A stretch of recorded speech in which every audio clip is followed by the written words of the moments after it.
I knew something was rotting under the surface the moment Derek walked into that boardroom wearing Daniel's old cufflinks, the ones Daniel only ever brought out for M&A negotiations and funerals. Seeing them on his wrist felt like watching someone frame a family photo with a bullet casing. And when he smiled that thin little CEO smirk and said, "Your consulting agreement is under review," I didn't flinch, because I already knew what was coming. I just didn't expect the knife to twist while Daniel was still in the room. Let me rewind. I'm Eliza Mercer, daughter of Daniel Mercer, the man who was the firm. Not just in name, not just on the brass plate out front, but in every single contract that mattered. For 28 years, he built relationships the old way, face to face, over whiskey, backed by trust and handshakes that actually meant something. No CRM software, no account executive bull, just him, a pen, and a vault full of NDAs tighter than Fort Knox. I know because I wrote half of them. So when Derek, the boy wonder Daniel mentored fresh out of business school, got interim CEO stamped across his forehead, I stayed quiet. When he started throwing around phrases like de-risking legacy personalities and platform-first client ops, I bit my tongue. But the day he fired me, I took notes. He said it wasn't personal. "It's just bandwidth," he told me. "We need agile thinkers, Eliza, not legacy minds." That was rich, considering I was the only analyst in the firm who'd built real-time compliance models for 3 different sectors without AI hallucinating them into the ground. But sure, fire the founder's daughter. That'll play great with the shareholders. Then came the kicker. "My daughter takes your clients now." That line wasn't meant for me. He said it to Danielle. I watched it land like a slap wrapped in a contract termination notice. Daniel didn't move, didn't blink. He just closed his leather-bound notes, folded them once, and said in that dry, controlled voice of his, "Be sure your onboarding team reads the fine print." Derek laughed, like he'd already won. "Before I go on, hey, if you've listened this far, do me a small favor. Hit that like button and maybe subscribe. I know it sounds cheesy, but 97% of people listen to these stories without subscribing, and it really motivates the team behind the scenes to keep digging up stories like this one." All right. Back to the slow-motion train wreck. After the meeting, Daniel and I didn't talk. Not until 3 days later, when he showed up at my door with a chessboard under one arm and a fireproof lockbox in the other. He said one sentence, "It's time." We set up the board like we always did. Him as black, me as white, Sicilian defense every time. But this time, he opened the box and placed a thick folder beside the bishop.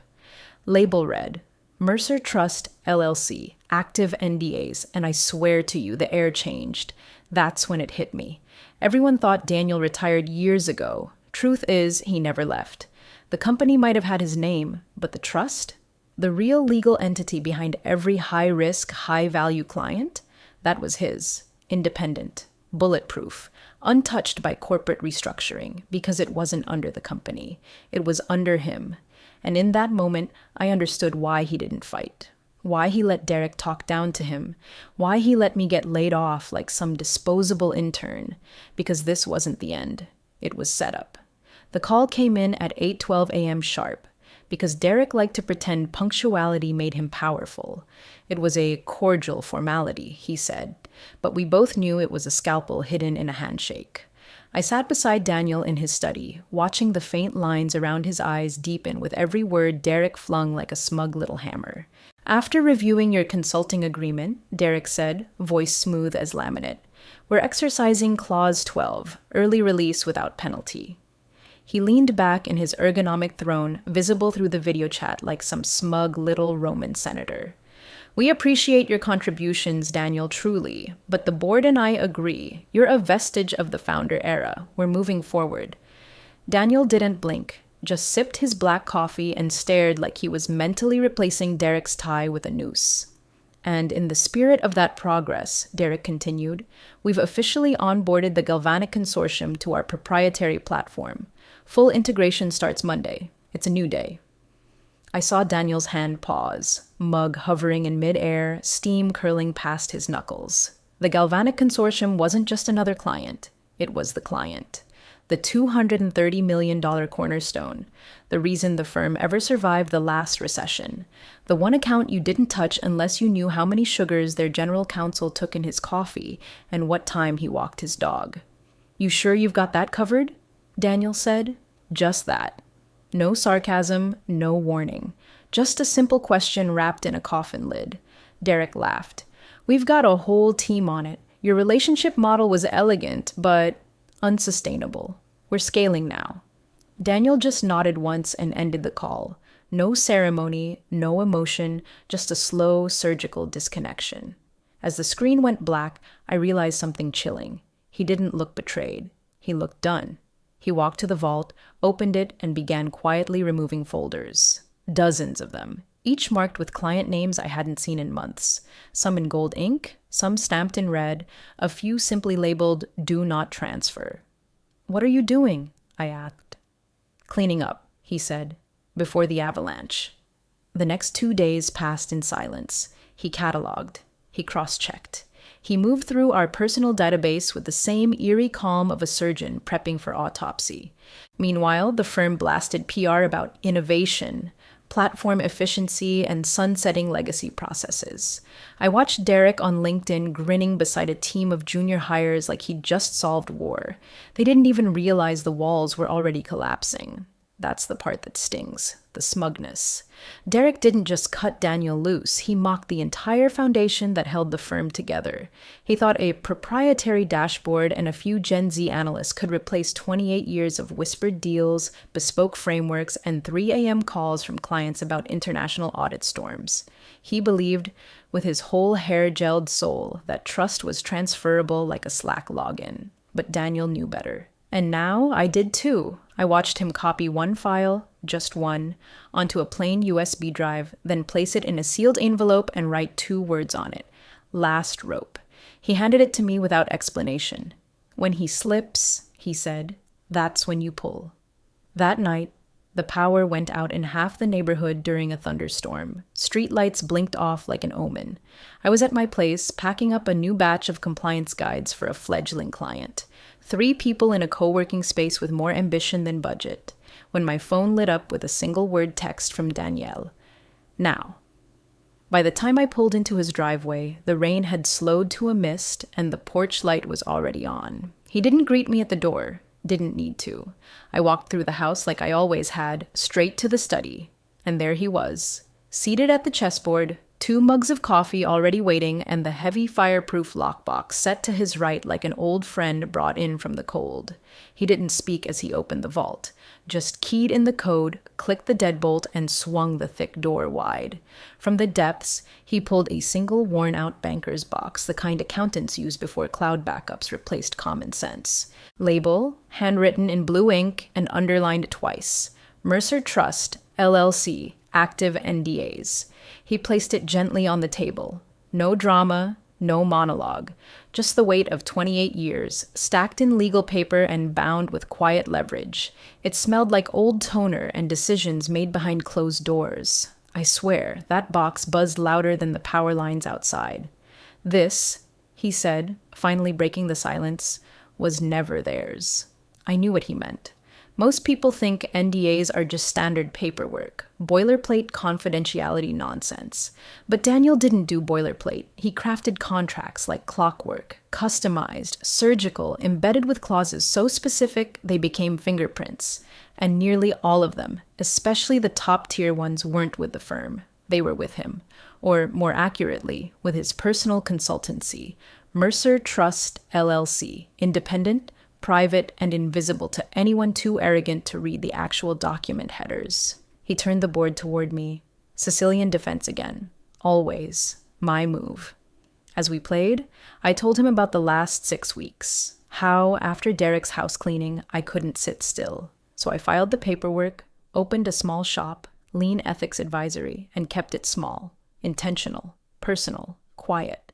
I didn't post about it. Didn't announce it, just started helping the kinds of clients Derek had dumped. The boutique asset managers, the family offices, the transnational nonprofits that didn't want scalable solutions.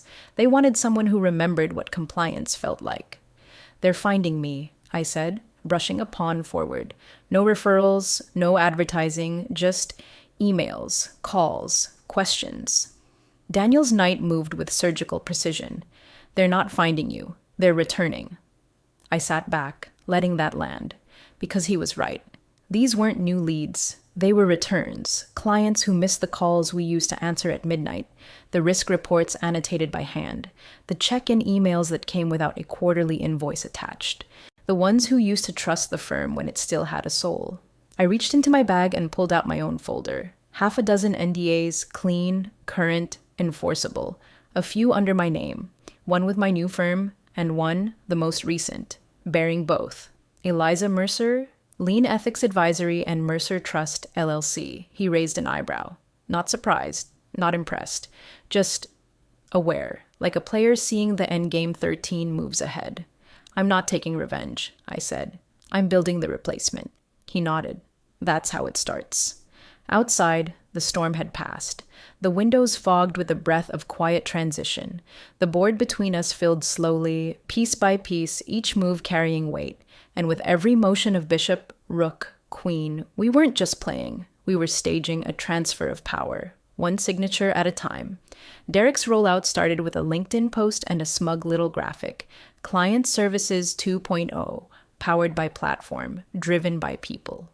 4 bright-eyed kids with digital strategy titles and 3 weeks of onboarding were suddenly relationship managers. The kind of people who used words like synergy and automations without realizing their job descriptions were built on bones. They started calling clients 2 days after Daniel's contract was terminated. Not one call got past the first gatekeeper. Galvanic Consortium didn't even reply. Pendleton Family Office asked, "And where is Eliza?" right before hanging up. A biotech fund in Vancouver simply said, "We don't discuss legal compliance with interns," and referred them to their general counsel. Derek doubled down, assigned more staff. He pulled a fast one with internal legal, asking for a full index of active NDAs, assuming everything Daniel touched was under the company umbrella. Legal complied, naturally, and naturally they were wrong. Because for years, Daniel had insisted, quietly, methodically, that clients sign dual-track NDAs, one for operations, one for trust. The trust one was always through Mercer Trust LLC, not out of ego, not for control, but for protection. Liability hedging. You can't sue the firm for breach if the firm was never party to the data access. That's what Daniel built. And Derek? He never noticed. Then it happened. Mid-tier client, old-school real estate investment firm, had been with the company for 17 years. The new relationship specialist tried to push through a document update, routine stuff. Or so he thought. 2 hours later, the firm's lawyer emailed Derek directly. Per clause 5.3 of our standing agreement with Mercer Trust LLC, your team's request constitutes a violation of our privacy covenant. Please cease further outreach. I imagine Derek's face went pale in stages. He looped an internal counsel who brushed it off until they pulled the NDA archive and couldn't find the actual signature block, because it wasn't there. It was in Daniel's vault.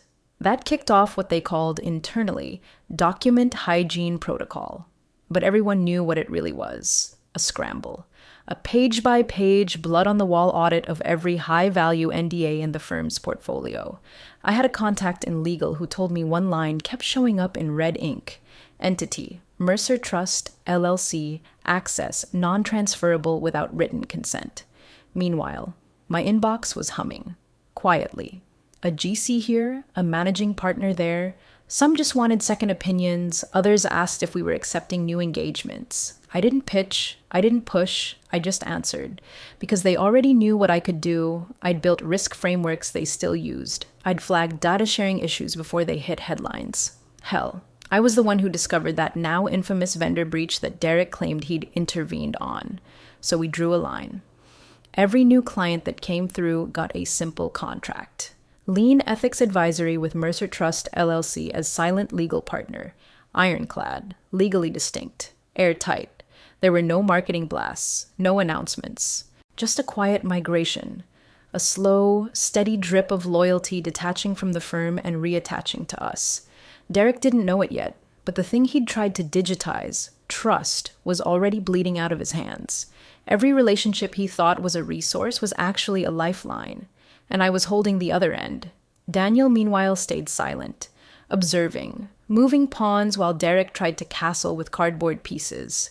They thought we were building a competitor, But really, we were just opening the door for everyone they'd already locked out. At 9:03 a.m. sharp, Derek's executive assistant burst into the glass-walled conference room mid-sprint, something no one had dared do since he took the CEO chair. She clutched a printed email like it was radioactive, shaking just enough to make the words blur. He took it with a sigh that said, "How bad can it be?" Then his eyes hit the subject line. Immediate access suspension, Galvanic Consortium. No greeting, no preamble, just one clean, scalpel-sharp sentence. Access suspended. Our NDA was with Mercer Trust, LLC. You voided it when you terminated Daniel Mercer. No one spoke for a full 8 seconds. I know because someone on the comms team clocked it. Derek blinked twice, then stammered to the room, "It's just a filing error. They're confused. Mercer Trust was probably listed alongside the company, dual signatures or something." Legal was pulled in within the hour. They pulled the file. They read it twice. And then the firm's lead counsel, a woman who'd never once raised her voice in a room full of men who made millions for talking over her, said flatly, "There's no filing error. It's a standalone NDA. The only signature is Mercer Trust, LLC. The company wasn't party to it." Someone in finance whispered, "Isn't that the $230 million account?" And the room went so quiet you could hear the air vents thinking about it. Derek, pale now, tried to regroup. He fired off a response to Galvanic personally, bullets of desperation wrapped in corporate doublespeak. "I believe there's been a miscommunication," he wrote. "While Mr. Mercer did act as a liaison under Mercer Trust, LLC, our firm managed operations and billing directly. This should not impact your service continuity." The reply came within 5 minutes. No niceties, just law. "Incorrect. We do not contract service based on billing. We contract based on data custody and legal representation.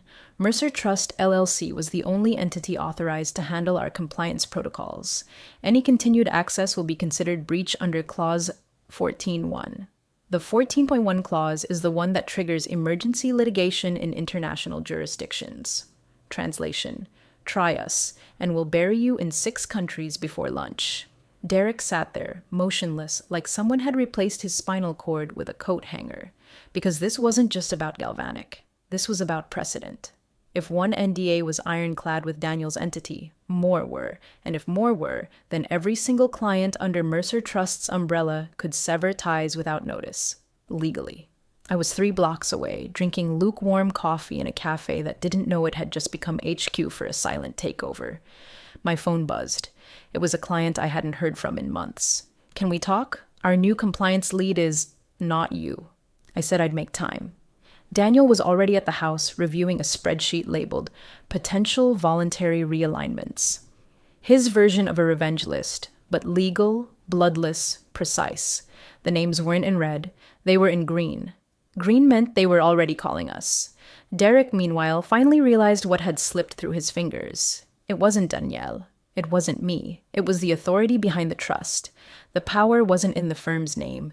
It was in the quiet initials at the bottom of 1,000 contracts, all filed away in a private vault Derek never had keys to. And the doors? They were locking shut, one client at a time.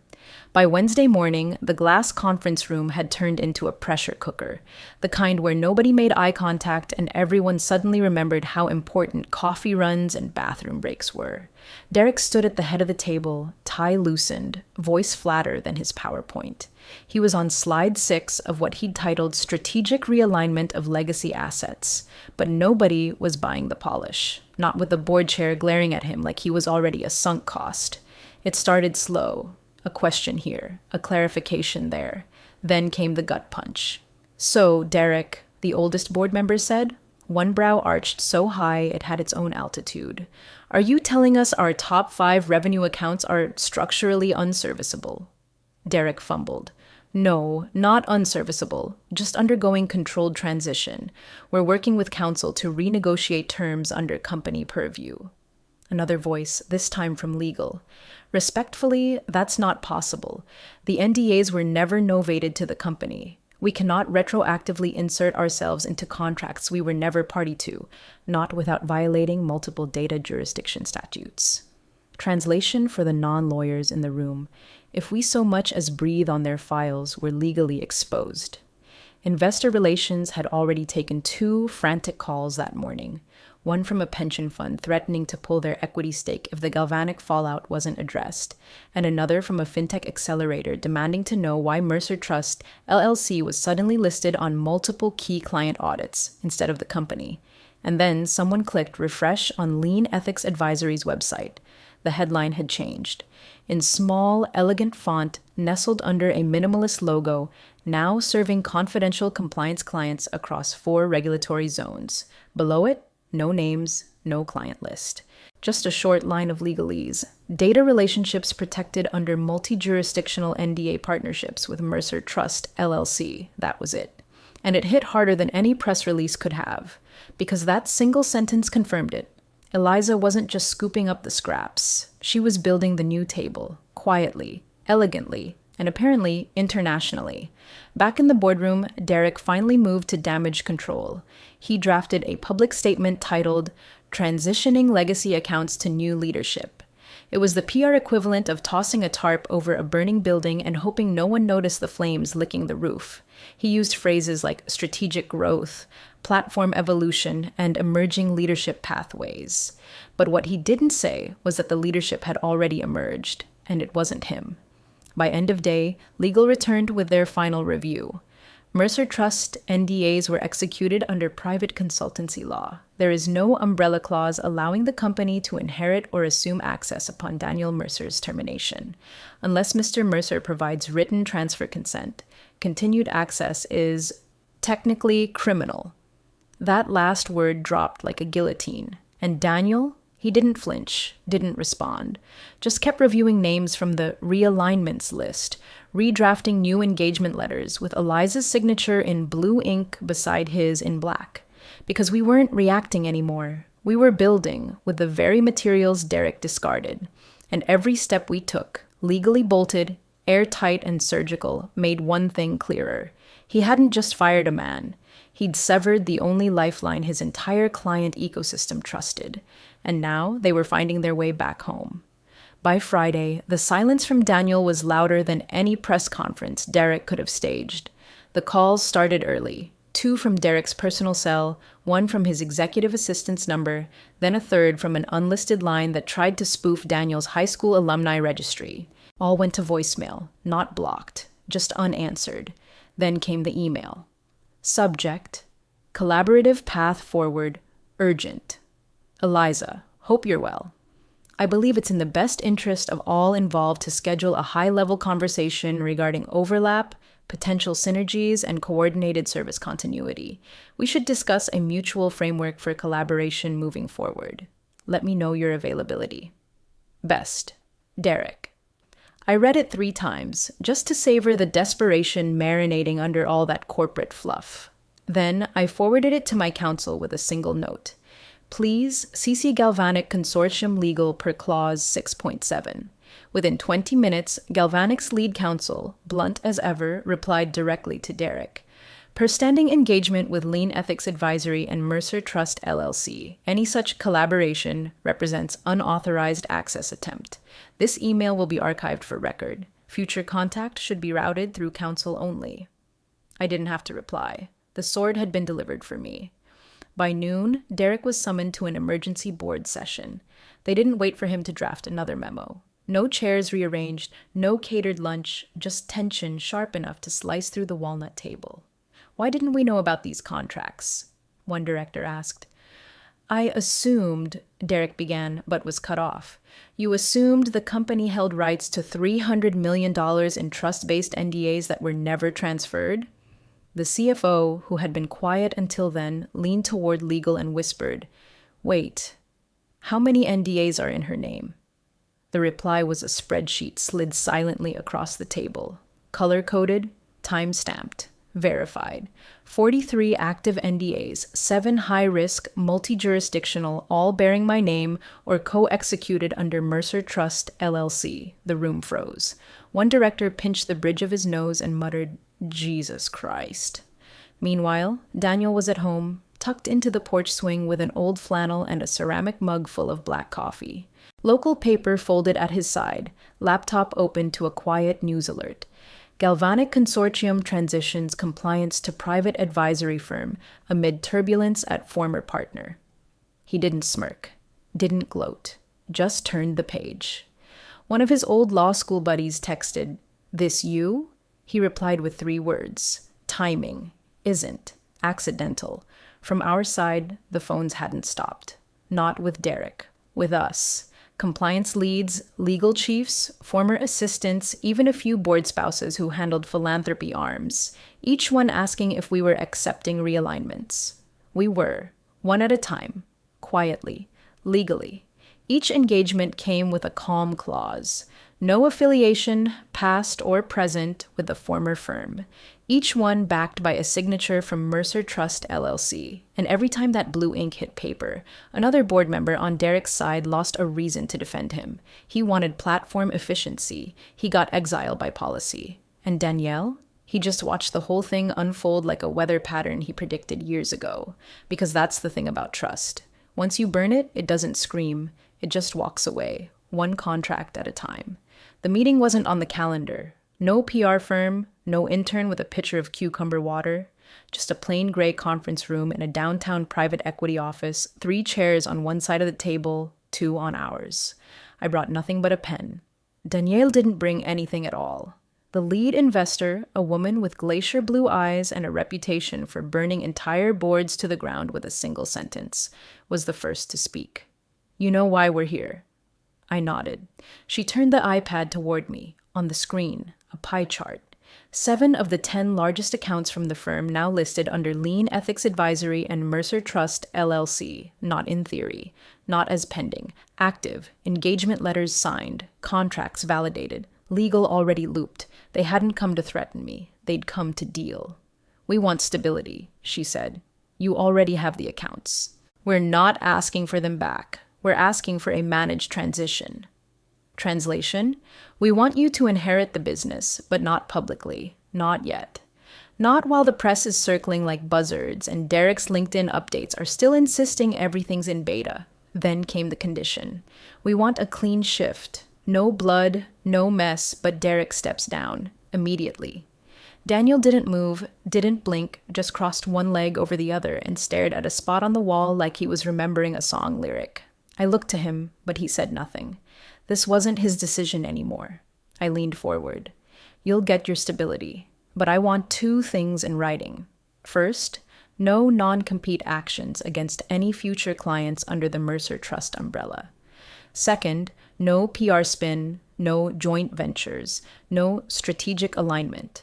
You don't get to pretend this was mutual." The investor smiled, thin and wolfish. "You have it." They slid the papers over. Drafted already, dated, reviewed. The transfer deal was done in under 12 minutes. Derek found out from the board. Not from me, not from Daniel. From a 1-line call summary. Transition effective immediately. Advisory control moved to successor entity. Leadership change confirmed. He tried once more to claw his way back. Sent Daniel a final email, the kind that drips with forced dignity.